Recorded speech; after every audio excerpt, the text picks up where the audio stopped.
policy is about a network of researchers who are looking at how participatory spaces can be more inclusive or equal. So it's developing a framework for inequality and intersectionality in participatory processes. It's also piloting new participatory processes across the EU.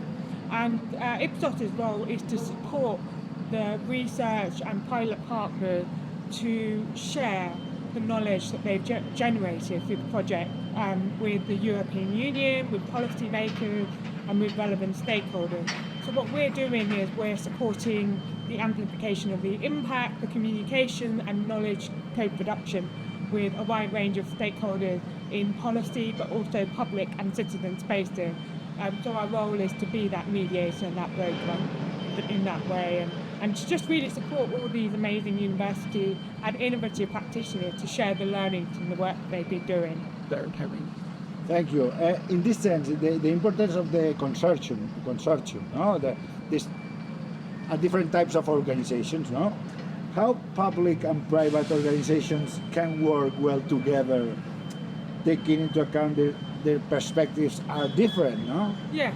Well, I mean, that's a really important part of what it is we do, which is about promoting dialogue and co-production, thinking about co-design workshops, being in spaces like this, which is open participatory, developing a plan for those workshops. And one of the things we're doing today, we've got the whole team here together right at the beginning of the project so that we can define the ways we can work together and our ways of working. That's the way we're working. But in terms of the principles of dialogue and deliberation, creating safe spaces, designing spaces so that people feel they can actively participate and shape the agenda, using tools like this, very creative, stimulus space, and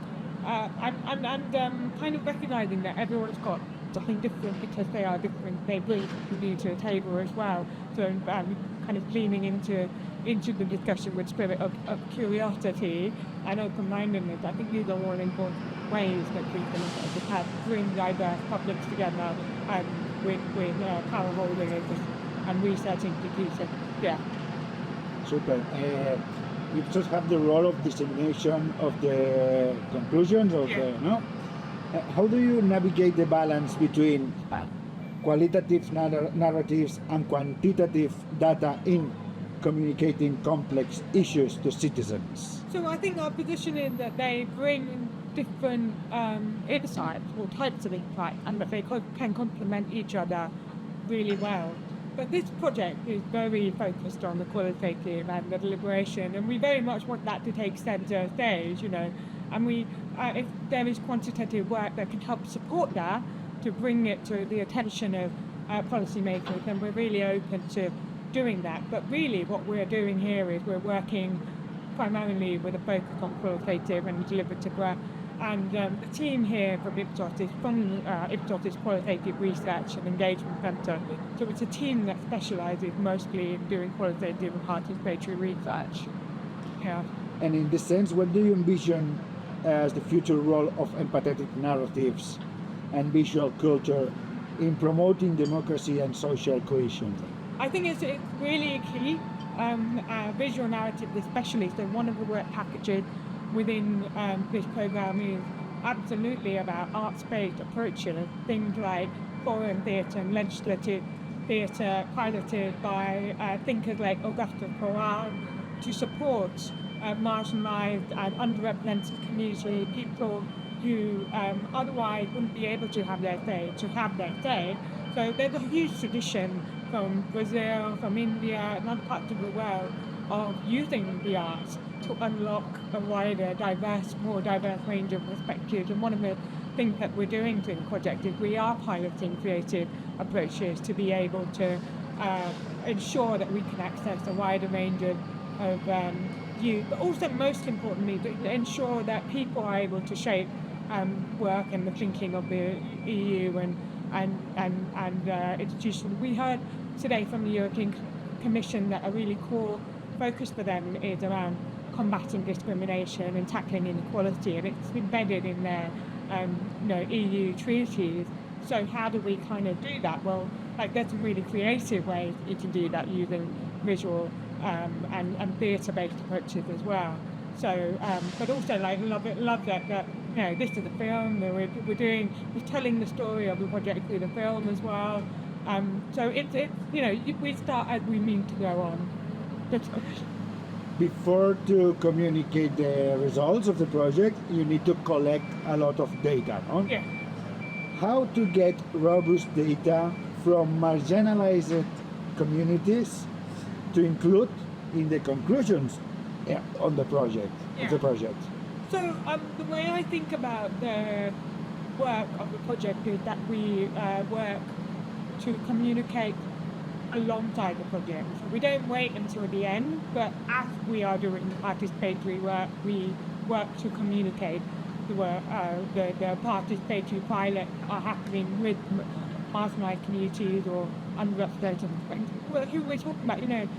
Sonia was talking about engaging young people, migrant women, engaging a wide cross-section of people who experience disability.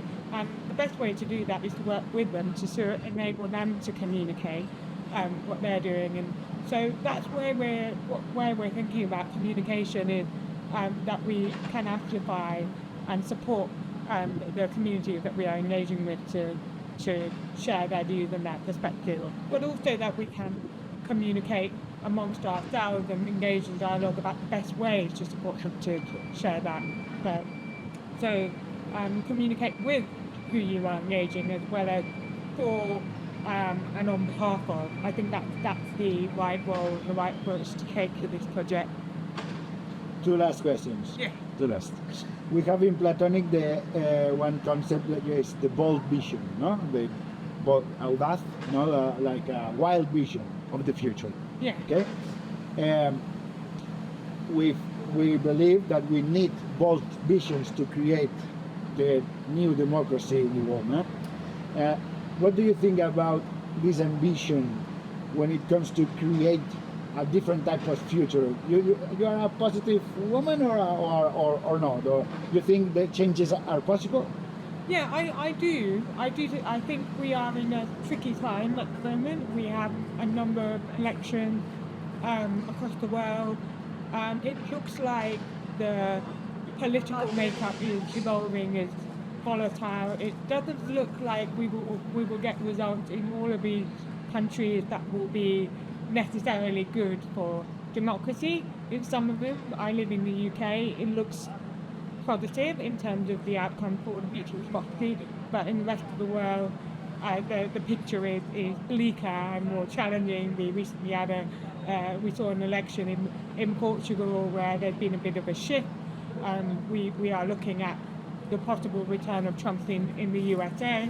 So these are all dynamics that colour the outlook. But I've always been an optimist, which is why I work in this space. And I think that we can work on creating spaces outside of electoral democracy, deliberative spaces, and that we need to have these sorts of international networks and collaborations to be able to develop their resilience over time. And people talk about anti-fragility as well, so make sure that they are not just resilient but also anti-fragile. So I think that that's what projects such as this are about.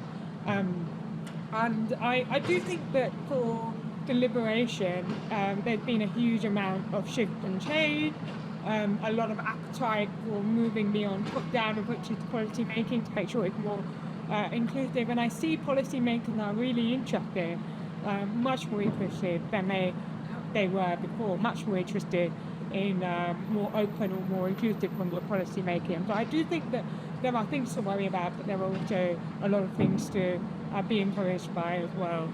Yeah. It's similar to the second question, but so which impact do you expect from this project? Which social impact are you expecting from this project? So I think there's a couple. One is about being able to articulate or to explain how participating spaces can be more equal and more inclusive. I think if we can just do that, we will have achieved a tremendous amount.